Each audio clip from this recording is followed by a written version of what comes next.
Transformers, more than meets the eye. Autobots wage their battle to destroy the evil forces of Hello everybody, this is Toys R Us, and for this special figure showcase we're going to be looking at the 1985 Series 2 Decepticon Bonecrusher. So what we're going to do is have a quick look at him in both of his modes to help you decide how you want to display him. I'm going to show you how you can attach his accessories to turn him into a powered up alternate mode. We'll have a quick look at how he combines with Devastator, and as I'm lucky enough to have a couple of different types of packaging, we can have a look at the artwork and the battle scenes on the back of that. Before I get started, I'd like to remind anybody who's not a subscriber to this channel, if they'd like to hit that subscribe button for me now please, because it really will help me out. Okay then, here we go. One of the 6 constructicons, and as I say, they were officially released by Hasbro in 1985. They had previously been released by Takara as part of another toy line, but they made their way all green as part of the Transformers in 1985. So the figure itself is quite basic, but I just love these. I just love them. You can actually, funnily enough, look, you can spin the shoulder blade all around. There's extra movement there. It's more so the shoulder as well. You can't really do anything with the wrist, but these figures, they're so simple, but they're just so good. You've got a bit of movement there at the waist, but as I've just said, you know, there's not that much really going on with this. It is a super simple figure. But of course, the most important and most impressive thing was the fact that it could merge to form this amazing figure right there behind you, which I just think is ingenious. Still to this day, I just think it's fantastic. So things that you need to be aware of if you have to get in one for yourself, you can see you've got some chrome parts here, well, metal actually as well, so obviously you need to check that's not too corroded. Same with the screws get corroded ever so easily, and it's such a shame. Stickers also can play quite a big part, as you can see there, because it's the whole front and then the back end of here. And to be honest, this part is missing quite a bit, in all honesty. But before we have a quick look at the alternate mode, here is his pistol, if you want to know if yours is complete. Nice and small, very simple. That just fits obviously inside his hand here. Right, let's have a look at the alternate mode. Now before we do so, what I want to show you is a variant.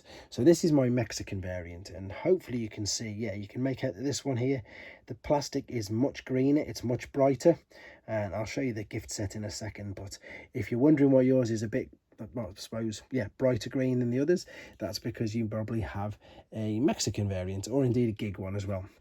But here is the alternate mode, and again, this looks fantastic. Okay, the treads are all joined and they're not even a different color, but again, you know, you're talking about a toy that's probably getting close to 40 years old now. Again, be aware that this part can be missing quite a lot, and I think the fact that it, you know, it is a robot is pretty much disguised really well with that. So here's this powered up mode that we can do as well. So the rest of his accessories, he gets this, would I suppose be classed as the forearm. See there on Devastator? What you've got here is you've got 2 notches on the underside, or holes shall we say. You can clearly see the 2, I suppose they're exhausts from this particular digger, and we're going to pop that there. And then you've got the large drill part, and then because funnily enough these are Takara pieces, that's pretty much loaded up, he says. There you go, bit of venom in that one. Yeah, as I say, I've took this one out of the Takara gift set in the back, to be honest, just to show you the accessory part. So there's his powered up mode that you probably didn't see much of, to be honest. It wasn't really utilized very often. The last piece of accessory that you're looking for is his left fist. And funnily enough, these are different as well, by the way. These are completely different. So you see this one has got the hole cut in. For the other side, the hole is on the other. It's different. It's rather than the hole there clipping in, it's the exact opposite. So I'll show you what I mean here. So you can see there, you're clipping in onto the top of Scavenger, rather than what we've got here, where it's clipping to the back, funnily enough, of Bonecrusher himself. Let's have a look at this amazing picture then. Well, not a picture, it is a picture, it's beautiful. This is Devastator. This is one of the figures that I wanted so much as a child, but unfortunately it wasn't released in the UK. You may have noticed on a few of the flyer videos I've been doing recently that of course he wasn't on. I'd love to tell you the exact reason why, but I really don't, in all honesty. Right, that's had a look at the sort of main figures. Let's start to have a look at some of the packaging then. So In fact, I'm going to save this one till last because the artwork on the back is beautiful. So one of the gift sets that we've got here is the Gig gift set that I mentioned earlier. So we've got the same artwork for Devastator there, but what I really like about, I suppose, the Japanese Takara one is the fact that the artwork for Devastator is in the middle, whereas on the standard gift sets, let's make some space so you can see these. Here's, of course, this is the same layout as the normal Hasbro version. There you go. And you've got Gig there, which is the Italian toy company, and these were licensed by Takara. So what they've done is they've done the same things as they've given them all numbers. I'll show you what I mean in a second. Let's have a look at the back, and we've got the 1985 battle scene there with the infamous red tracks, and of course Grimlock and Jetfire. So what I meant about the numbers was, here is the individual Gig box one. So there we go. You can see they've changed his name to Scudo, and there again is the Gig logo, and of course Takara there. It also says Transformer, and funnily enough, there's something quite interesting about these figures. So obviously in the US, the, I suppose, projectile, the spring in it was severely neutered.